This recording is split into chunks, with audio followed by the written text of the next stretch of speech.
Welcome to our channel. In today's video, we'll show you how to easily update your Firefox browser to the latest version. Keeping your browser updated is important for security, speed, and new features.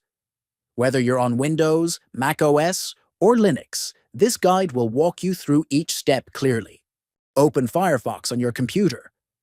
Click the menu icon in the top right corner. That's the three horizontal lines. From the menu, choose Help. Click on About Firefox. A new window will appear. Firefox will now automatically check for updates. If an update is available, it will start downloading immediately. Once the update finishes downloading, click Restart to update Firefox. Your browser will close and reopen with the new version installed. And that's it. Now your Firefox is up to date and ready to go. Don't forget to like, subscribe, and check out our other tech tutorials. Thanks for watching.